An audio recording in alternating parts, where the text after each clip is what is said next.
जीवन में एक बार ऐसा दौर आया जब मैं बैंकरप्ट हो गया, दिवालिया हो गया। मेरी बनाई हुई कंपनी घाटे में चली गई, करोड़ों का कर्जा चढ़ गया, मेरा व्यक्तिगत बैंक बैलेंस जीरो यानी शून्य हो गया। कमाई के सब जरिए बंद थे और सरकार की तरफ से घर पर कुर्की के छापे लग गए।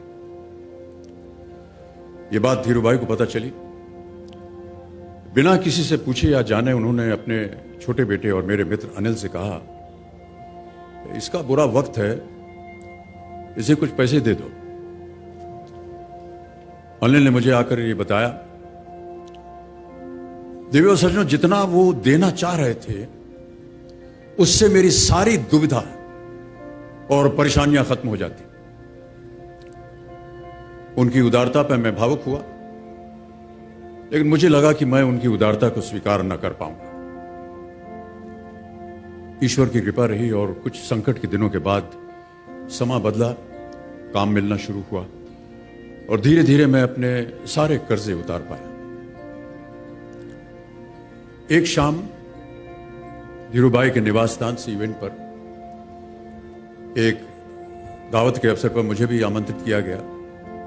तो ऊपर लॉन में एक तरफ धीरूभाई एक बड़े से मेज पर अपने कुछ मित्रों, बड़े फाइनेंशियल और कॉर्पोरेट वर्ल्ड के दुनिया के दिग्गजों के साथ बैठे हुए बात कर रहे थे। मुझ पर नजर पड़ी तो मुझे बुलाया और कहा, यहां मेरे साथ बैठो।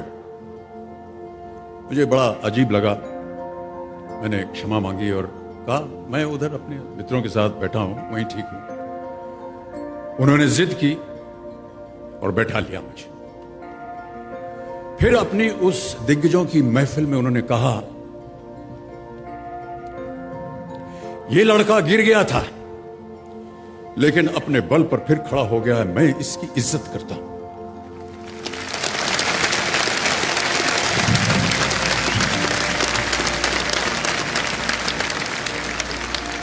उनका ये व्यवहार और उनके वो शब्द मेरे लिए उस धनराशि से हजारों गुना ज्यादा मूल्यवान थे, जितना कि वे मुझे मेरी संकट से बाहर आने के लिए, देने के लिए तैयार थे।